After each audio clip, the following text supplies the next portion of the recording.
Now. On 105.9 FM and streaming worldwide on the WMAL app. O'Connor and Company. Good morning to one and all, and thanks for tuning in to O'Connor and Company. It is 7:06 on a busy Monday morning. Coming up, we'll talk to Jonathan Schanzer. He's with the Foundation for Defense of Democracies. We'll talk to him about Syria. 8:05, Zach Smith with the Heritage Foundation. He'll tell us about a big problem in D.C., Metro fare evasion. And at 8:35, Luke Rosiak with the Daily Wire. He'll tell us about a debate over DOGE pushing to make federal workers return to work. I'm Julie Gunlock, sitting in for Larry alongside Hans von Spakovsky. Good morning, Hans. Yeah, good morning. Yeah, I'm sitting in the Larry O'Connor endowed chair, right, in the studio. Yes. There's a plaque. There is a plaque. And joining us now is Joe diGenova. Good morning, Joe. Good morning. Got a lot to talk to you about this morning. I'm certain that you heard Trump talking about Director Christopher Wray, FBI Director Christopher Wray, this weekend. We've got a cut here. Can you play the cut? Well, I can't say I'm thrilled with him. He invaded my home. I'm suing the country over it. He invaded Mar-a-Lago. I'm very unhappy with the things he's done.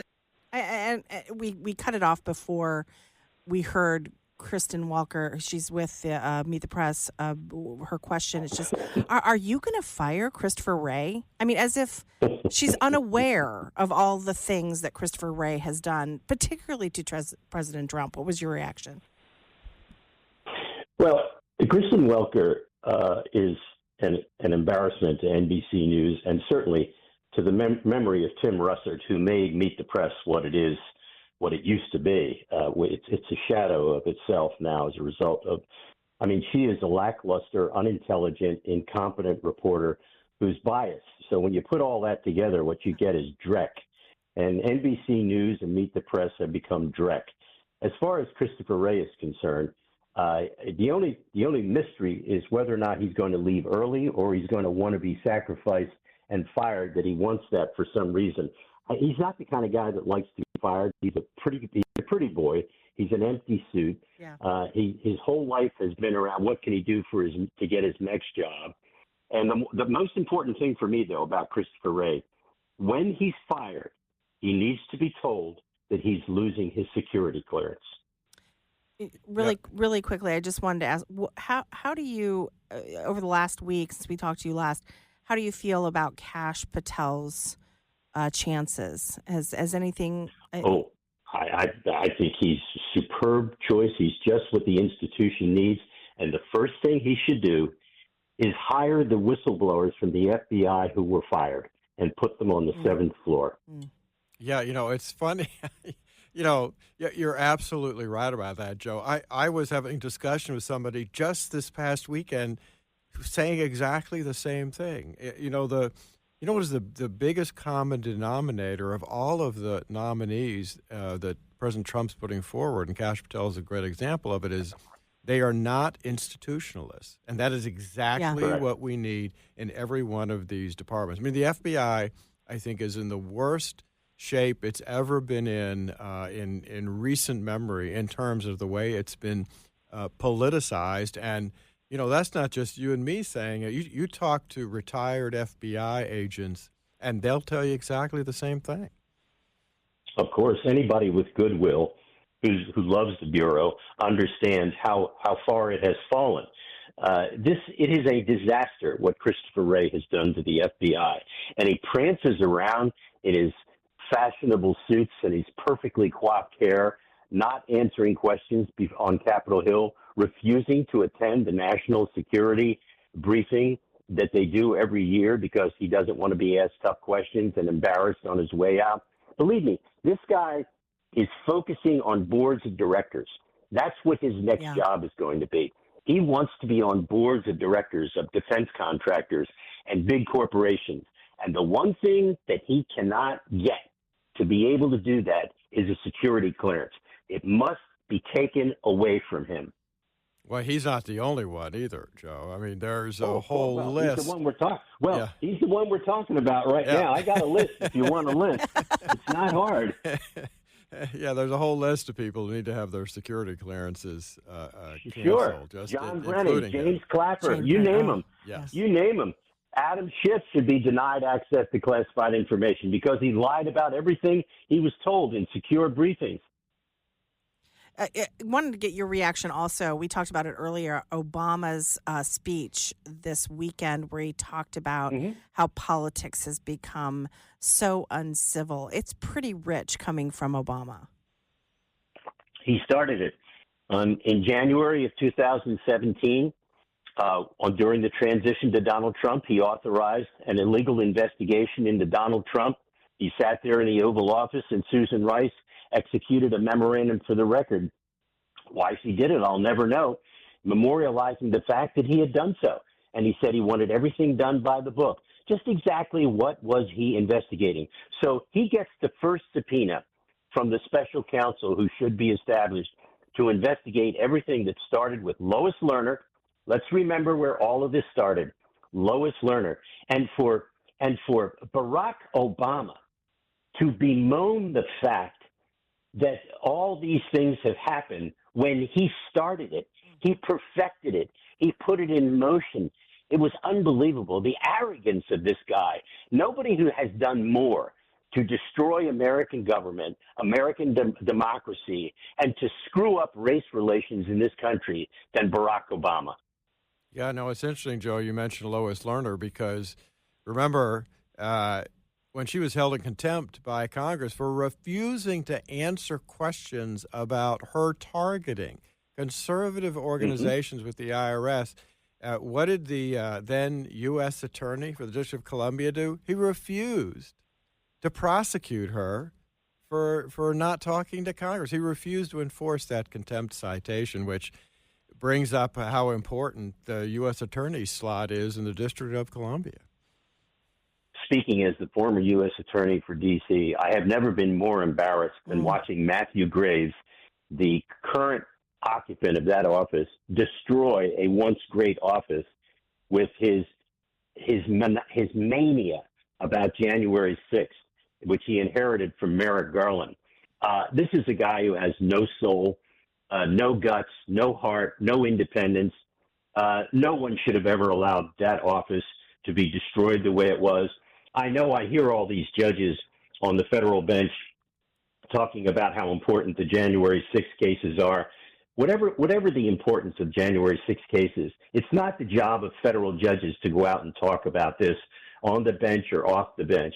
And by the way, one of the best people to replace Matthew Graves would be Cully Simpson from Heritage.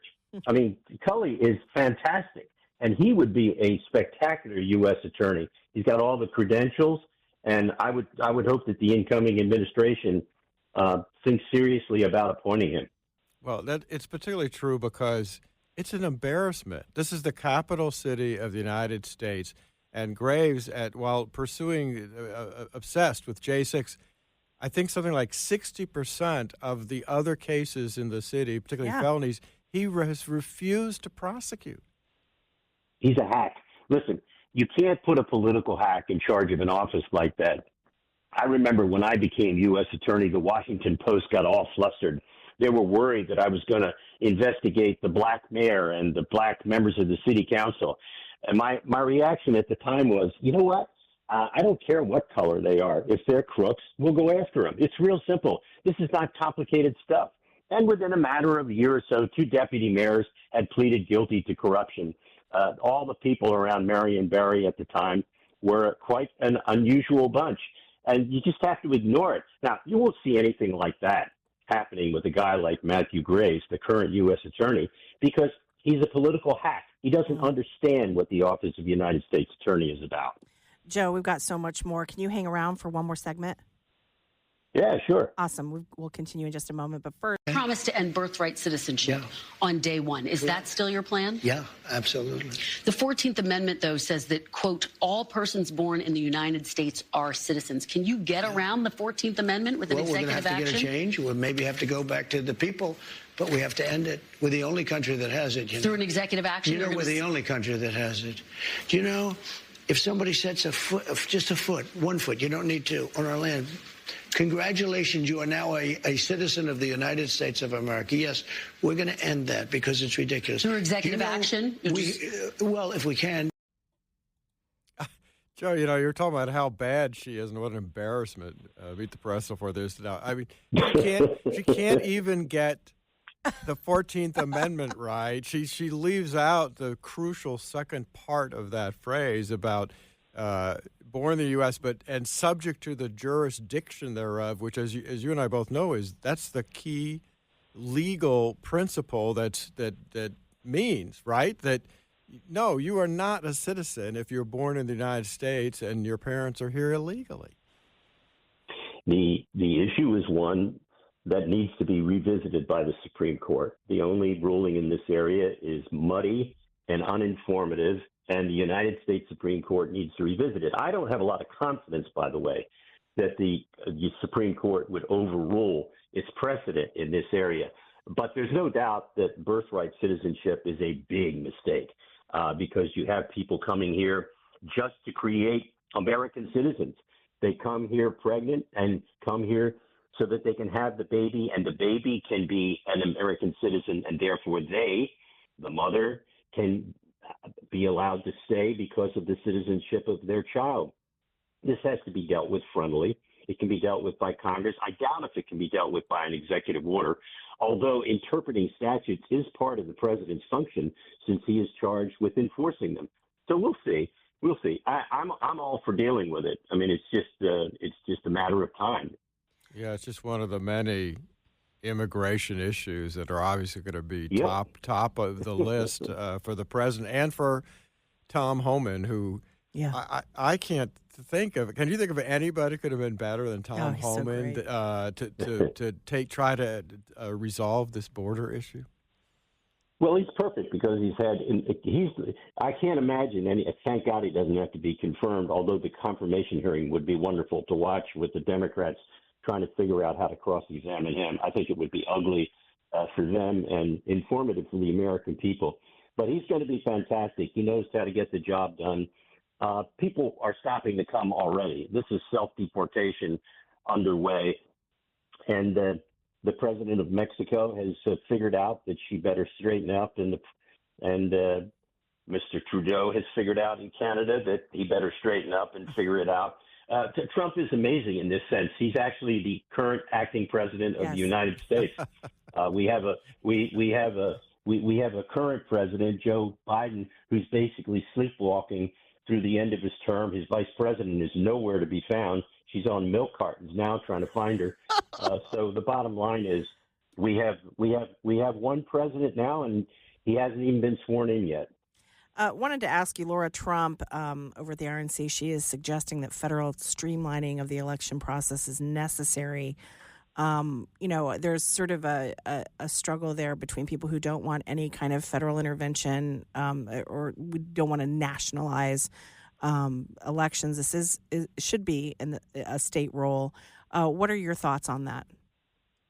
Well, we have to nationalize identifying yourself at the ballot. We have to make paper ballots the norm. We have to stop all this mail-in ballot stuff. I don't care whether people like the convenience of mail-in ballots or not. It is the single most insecure way to cast a ballot. It is an invitation to fraud. And for all of those people who don't want to talk about 2020, if you look at the numbers in 2020 for Biden and you think he got all those votes, you're out of your mind. It's ridiculous. Votes were created in 2020. There's no doubt about it. And it was all done by vote harvesting and fraudulent ballots being put into play, not putting aside all the unconstitutional efforts by state courts and secretaries of state to do that. So the way to solve the problem, so that doesn't repeat itself, is to have a national standard, which the Constitution permits, to have in-person voting. They need to establish a national holiday for the day of the election. And by the way, what's really fascinating, if you watch these two California House seats that were just decided, it's fascinating. They were very close elections, and they both were decided for Democrats.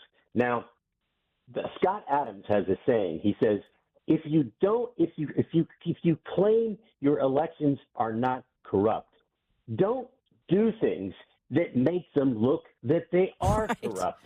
Right. And to suggest that nothing was wrong with those 2 California congressional seats is ludicrous. They stink to high heaven. The results is not acceptable. I don't even care if the candidates have conceded. Why does it take 30 days to count less than 600,000 votes?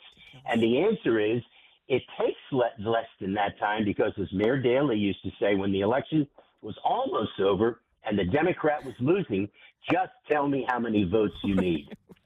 Right. Joe, always so great having you on. Thanks for coming on this morning. You bet. And remember, Cully Simpson, he would make a great U.S. attorney. We will. And we agree. We've got much more to get to, but right now it is 7:24. Now on 105.9 FM and streaming worldwide on the WMAL app. O'Connor and Company. It's 7:36. Good Monday morning to one and all, and thanks for tuning into O'Connor and Company. We've got a great show. At 8:05, we'll talk to Zach Smith with the Heritage Foundation. He'll tell us about fare evasion. It's a problem in the city. And then at 8:35, Luke Rosiak, he's an investigative reporter with the Daily Wire. He'll tell us about the debate over DOGE, which is pushing to make federal workers return to work. I'm Julie Gunlock alongside Hans von Spakovsky. Good morning, Hi, Hans. Julie. Nice Hi. to be in studio with you instead of calling in on the phone. That's right. It's been a great morning so far. And joining us now is Jonathan Schanzer, Senior Vice President for Research at the Foundation for Defense of Democracies. Good morning, Jonathan. Good morning. Jonathan, yesterday the Russian media reported that ousted Syrian leader Bashar Assad turned up in Moscow and he's received asylum from Putin. Plenty of people are celebrating this news, but this isn't really great news. I mean, it's great that Assad is gone, but the folks that are likely to take over, they're no angels. Can you tell us about this new potential leader in Syria? Yeah, sure. It's great news if you're really concerned about the Iranian regime and its control over the rest of the region. You know, I mean, they have this axis of resistance, as they call it, Hezbollah, Hamas, the Assad regime, the Houthis. So we're really watching the unraveling of that right now, and that's great news. But coming in the place of the Assad regime, which was just a brutal dictatorship for 50 years, we now have Sunni jihadists formerly associated with al-Qaeda. A guy by the name of Abu Muhammad al-Jolani is the head of this. At one point, he truly was part of that kind of ISIS alliance that had terrorized the Middle East. Back in 2016, he had some kind of an epiphany of sorts. I think it was urged on by our friends, I put that in air quotes, of the Qataris. They understood that this was probably not a great look if we were looking for a sane alternative to ISIS.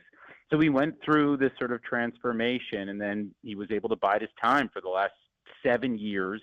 And then with the help of Turkish arms and Qatari cash, he just made a lightning blitz from north to south in Syria, capturing Damascus over the weekend. And now we've got a new regime in Syria. I'm concerned. I don't think this is going to be smooth. I don't think it's going to be peaceful. But it may, in fact, be better than what we had with Iran. I guess we'll have to just wait and see. Yeah, but see, it's interesting, Jonathan, you mentioned Iran, because I feel like I'm back in high school in the middle of the Jimmy Carter regime where, the Shah of Iran, who was a dictator, was thrown out and unfortunately got replaced by an even more brutal jihadist Islamic dictatorship. And it just seems like the possibility of a democracy forming in Syria seems just about nil. And I fear we're going to have exactly the same kind of a brutal dictator replaced by a brutal Islamic dictatorship. I think it's quite possible. And again, you got to remember that we're looking at the two sponsors here. I mean, it's interesting. The two sponsors of this group, Hayat Tahrir al-Sham, as it's known, formerly known as the Nusra Front, It is sponsored by Qatar and Turkey. These are two American allies, right? I mean, the Turks are NATO allies. The Qataris are non-NATO allies. The problem is that they are sponsors of jihadism. And so at the end of the day, I mean, they do this with Hamas. They do it with al-Qaeda. They do it with ISIS. They help the Iranians. There's really no bad actor that either one of these countries won't work with. So in my view, the real key here is for the incoming administration of Donald Trump, they just need to read these two countries the Riot Act.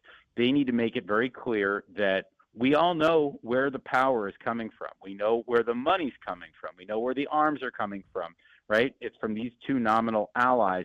So we need to say, look, we're holding you to account. You are in charge here, not these jihadists. You need to make order. We didn't have that when the Shah of Iran fell. It was total chaos. This could be a little bit more orderly if we hold Qatar and Turkey to account. Yeah. Meanwhile, President Biden has essentially signaled U.S. intervention in the region. He said that we are going to support whoever is now in charge in Syria and help them rebuild their country. What do you think that looks like? Are we talking about military intervention? They're worried about the prisoners in Syria getting out. Again, is it limited to that, or is it just humanitarian aid? I think a lot of taxpayers are worried about yet another interventionist role for the United States. Yeah, I think it would be a really bad idea to start sending money. I think it'd be a bad idea to start bombing things before we know who's in control. I mean, I think the Israelis right now are a good proxy for the United States. They've targeted the chemical weapons that the Assad regime had. They've hit some of the ISIS cells. By the way, so is the U.S. at this point. But, the Israelis are right there. They're on the border. And I think that they can kind of police some of the worst activities. But I think trying to throw our weight behind HTS before we know their intentions would be a supremely bad idea on the part of the Biden administration. And I think it's also dangerous to start down the path of a policy that we know in 5 weeks is going to change anyway. Well, we've got to leave it there. I hope you'll come back and keep updating us. This is a moving target, and really appreciate your update. Anytime. It's 7:43. On the next Vince Coglianese show, the biggest threat to the left, the truth. It tells you a lot. Join us 3 to 6 right here on WMAL. Now, don't get concerned. There is no snow in the forecast for this week. So we're going to talk about snow, but don't worry. You're fine for this week. There'll be, sun, some rain, but no snow. But Arlington County asked residents to name the snow plows this winter. And boy, they were very creative. Let's see. The ones that won were Plowy McPlowface, Taylor Drift, Alex Snovechkin. That's a good one. Elvis Plowsley, Frost and Furious, Milton John, Plowforce One, and Smithsonian. We have some very creative people. In the those DC are region. all very clever. In fact, if somebody asked me to say, well, which one was the best, I'd have a hard time picking. Although I have to admit, I like the Alex Snovechkin one. Yes. I don't know what my favorite one is. I'm not this creative, though. I have to say these are – I do like Plowy McPlowface personally. I was – when I first saw the story, I was very happy that they weren't political. Yes. Right? I agree. I kind of expected there to be some sort of political stuff. Now, I admit I think Taylor Drift is also kind of clever, given that Taylor seems to drift from one boyfriend to another. Well, very clever, very clever. The top three were Plowy McPlowface, Mr. Plow, and Taylor Drift. So our favorites were in the top three. Well done, DC. Well done, Arlington County residents. I'm very impressed. It is 7:51.